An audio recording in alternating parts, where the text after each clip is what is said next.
வணக்கம் மக்களே, நான் உங்க ஹீரோ பிளாக் பையன் பேசுறது. நான் கேட்கறது நீங்க. நாளைக்கு 12 மாசத்துக்கு ஒருக்கா வரக்கூடிய மகா சிவராத்திரி வரப்போகுது. நீங்க வேலையை ஆரம்பிச்சிட்டீங்களா என்னன்னு தெரியல. ஆனா நான் வந்து நீங்க வேலையை ஸ்டார்ட் பண்ணிட்டேன். இன்னைக்கு பிரதோஷங்கிறதுனால இன்னைக்கு ஒரு பூஜையும், நாளைக்கு ஒரு வேளை ஊர்ல இருந்தேன்னா நாளைக்கு ஒரு பூஜையை நடத்திடலாம். பல வருஷமா மகா சிவராத்திரி எதுக்கு கொண்டாடுறாங்கன்னே தெரியாம இருந்துச்சு. எனக்குமே தெரியல. ஆனா இன்னைக்கு போட்டோ வச்சு நான் வழிபட்டு இருக்கிறதுனால கண்டிப்பா இந்த வருஷமாவது தெரிஞ்சுக்கணும்னு இன்னைக்கு நான் தெரிஞ்சுக்கிட்டேன். அதை நான் உங்ககிட்டயும் ஷேர் பண்றேன். சிவராத்திரி அப்படின்னாலே பொதுவாக சொல்லப்படுற ஒரு கதை இருக்கு.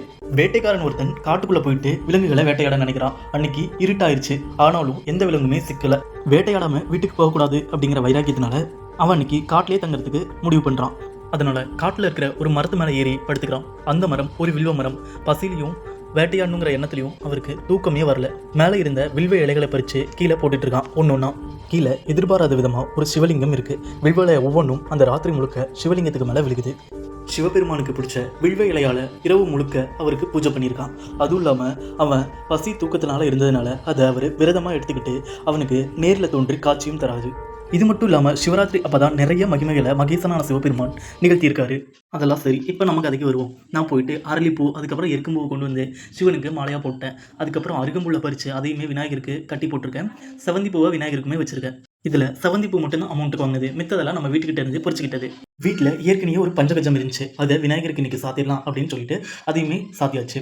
அதுக்கப்புறம் பக்கத்தில் தேடாத இடம் தேடி 2 ஊமத்தங்காய் கொண்டு வந்து வச்சிருக்கேன். ஊமத்தம் பூவும் இல்லை, இருந்திருந்தா வச்சிருந்திருப்பேன். சிவனுக்கு ரொம்பவுமே ஊமத்தங்காய் ஊமத்தம்பூ பிடிக்குன்னு சொல்லுவாங்க.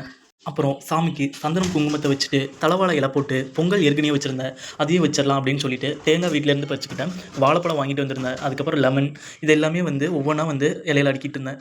எலுமிச்சம்பழம் எங்கள் ஊரில் 5 ரூபா. உங்கள் ஊரில் எவ்வளோன்னு மறக்காமல் கமெண்ட் பண்ணுங்கள். வாழைப்பழம் 11 பழம், இங்கே 20 ரூபா. அதுக்கப்புறம் வீட்லேயே பறித்த வெத்தலையை வச்சு வெத்தலை பாக்ஸ் செட்டில் 1 ரூபாயும் எடுத்து வச்சுட்டேன். ஏன்னா வெறும் வெத்தலை வைக்கக்கூடாதுல்ல. அதுக்கப்புறம் எப்பயும் போல் தீபம் உள்ளான்ட்டு திரி போட்டு எண்ணெய் ஊற்றி செஞ்சு வச்ச பொங்கலையும் எடுத்து வாழை இலையில வச்சு தீபத்தையும் பொருத்திட்டேன். பழைய வீடியோவில் சொன்ன மாதிரி எங்கிட்ட 3 விளக்கு இருந்துச்சு. 2 வந்து பித்தளை விளக்கில் இருக்கும், 1 வந்து குபேர விளக்கில் இருக்கும். அந்த 3யுமே எண்ணெய் ஊற்றி திரி போட்டு பற்றவும் வச்சாச்சு. ஃபைனலாக அந்த லுக் இப்படி தான் இருந்துச்சு. அதுக்கப்புறமா ஒரு தெய்வீகமான ஒரு எண்ணமே நமக்குள்ளே வந்துடும். அதுக்கப்புறம் எப்பயும் போல் பத்தி குச்சியை பொருத்தி சாமிக்கு ஆராதனையை காட்டிடலாம். அதில் பொறுமையாக 3 சுற்று சுற்றி அதுக்கப்புறமா நம்ம எப்பயும் போல் சாமியை கும்பிட்டுலாம். உங்களில் எத்தனை பேருக்கு சிவபெருமானை பிடிக்குமோ ஓம் நம சிவாயின்னு கமெண்ட் பண்ணுங்கள். அதுக்கப்புறம் கற்பூரத்தை எடுத்து அதை தட்டில் வச்சு நம்ம எப்பயும் போல் சுற்றி அதுலேயும் ஆராதனையை காட்டிடலாம். அப்புறம் ஒரு முக்கியமான விஷயத்த சொல்ல மறந்துட்டேன். நாளைக்கு சிவராத்திரி, அதுவுமா சாயந்தரம் 6 மணிலேருந்து அடுத்த நாள் காலையில் 6 மணி வரைக்கும் தியானத்தில் இருந்தால் ரொம்பவும் நல்லது. 108 தடவை ஓம் நம சிவாயின்னு சொல்லிட்டு இருக்கணும். வீடியோ பிடிச்சிருந்தா சப்ஸ்கிரைப் பண்ணிக்கோங்க. நன்றி.